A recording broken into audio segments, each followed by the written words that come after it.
করুন কাহিনী। রাত এরকম 11টা-12টার দিকে আমি ওয়াজ করতে করতে কালেকশন শুরু করলাম। একটা এইরকমই ইয়ং ছেলে আসলো, পকেট থেকে টাকা বার করে আমার হাতে দিল।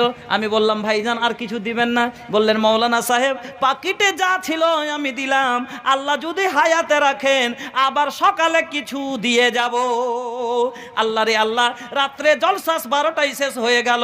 সকালে ফজরের নামাজ পড়ার পরে এলান হচ্ছে অমুক লোকটা দুনিয়াতে নাই। ওর ছেলে জলসা শুনে এসেছে, আসার পরে ঘুমিয়েছে। নামাজি মা, নামাজি স্ত্রী, নামাজি নিজেও নামাজি। মা ধান উসাতে উঠেছে, বৌমা এবং শাশুড়ি দুজন মিলে ধান উসাচ্ছে। রাত 3টার দিকে জেগে গেছে। এবার ফজরের আজান হয়ে গেল। আজকে কিন্তু সন্তানে উঠতে পারে না। মা বলছে সালামকে উঠা রে, একটু উঠা দেখতো। আজকে জালসা শুনে লেট করে ঘুমিয়েছে, যার কারণে ছেলে আমার উঠতে পারে না। না তো আউয়াল ওয়াক্তে ছেলে আমার উঠে। কিন্তু বন্ধু রে, মা ডাকতে ডাকতে আর ছেলে চালা করে না। বলে বৌমা যাও তো, ঘুমিয়ে গেছে নাকি খুবই, একটু মাথা ধরে জাগিয়ে দাও, নামাজের সময়টা চলে গেল। মাথা ধরে ঘুরাচ্ছে, যেই দিকে দিচ্ছে সেই দিকে মাথা বেয়া চলে যাচ্ছে। বলছে মা কেমন কেমন লাগছে, আম্মা তাড়াতাড়ি ঘরে এসো। ঘরের মধ্যে গিয়ে দেখছে সন্তান জীবনের মতো তার ঘুমিয়ে গেছে।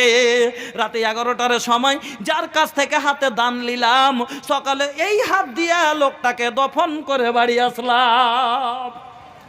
নিজের চোখে দেখা। এই জন্য কালকার এসো আজকার এসো আব। কাল যেটা করবেন আজ করেন, আজ যেটা করবেন এখন করেন। সময় পাবেন কিনা আল্লাহ ভালো জানেন। কতদিন? 7 আর 7,000 টাকার দুয়া ভাই আমি করিব না, আর 10 পুরিয়া না নিলে আজ হাত ছাড়িব না। দেহিয়া ইतना मोट बा, ওইসানে নোট গোটে গোট চাহি। আরে বুঝি না একরা কেসান ওইসান, যেমন তেমন ভাবেন না। আরে বুঝি না একরা কেসান ওইসান বা একরা